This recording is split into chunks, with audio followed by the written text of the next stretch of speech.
Do you know what a Philistine is, Jim? Sir, it's Richard. That's right, Phil.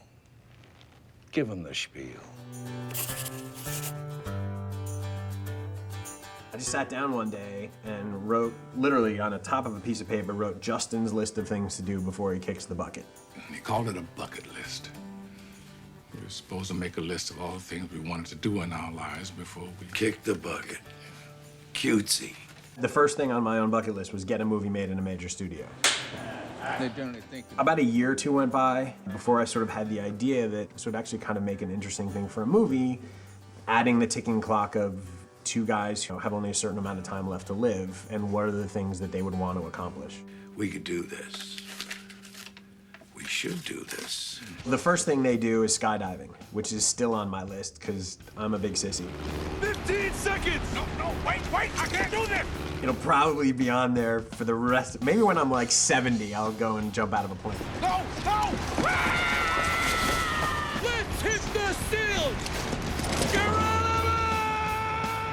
On my list still is go to the pyramids, go to the Taj Mahal, see Mount Everest, go to the Great Wall of China.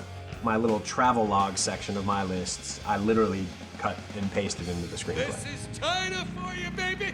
When I first wrote the script and went out with it, I'd go to these meetings and sit down, and they're like, yeah, no way in hell we're ever gonna make this movie. But after reading it, I wrote my own bucket list. And what do you think? And it's a really strange thing because writing a list like that is about the most personal thing you could possibly do. By writing a list, you're admitting that you're not really content with yourself. So it struck me that people were kind of having that reaction to it.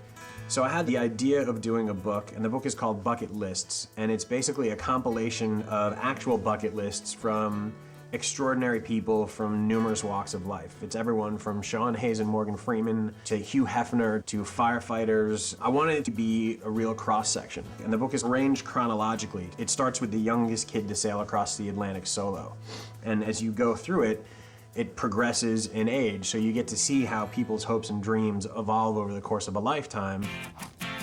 Morgan Freeman talks about wanting to just have one perfect golf swing in his life. I could be better.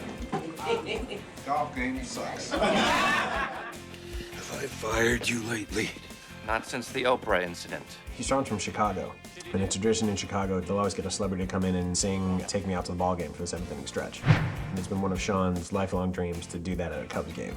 So he doesn't know this, but I'm actually talking to the Cubs. I'll just call him up and say, hey, just show up at the stadium and you're gonna be doing some singing. At the end of the book, there's a blank page, which you read all of these things that these extraordinary people have done. It immediately becomes reflective, and what do I really want to do?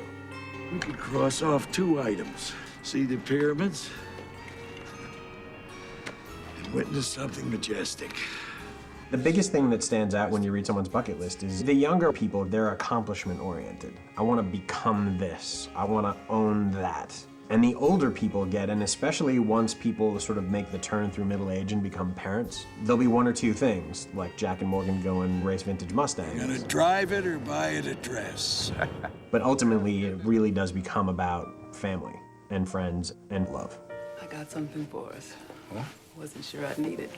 There's the line in the film that when you get to the gates of heaven, they ask you 2 questions that determine whether you're admitted. Have you found joy in your life? And has your life brought joy to others? As people get older, that's all it really becomes about. Most of the proceeds of the book are gonna go to cancer research. We want it to be one of those books that's on the counter, up in front. You wanna make it as accessible as you possibly can, so it can actually be seen by that many people. The last months of his life were the best months of mine.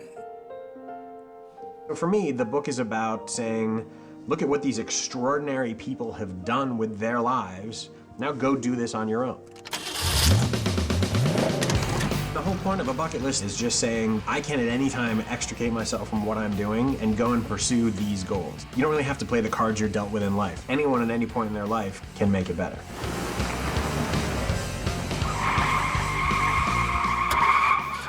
What do you want to do next?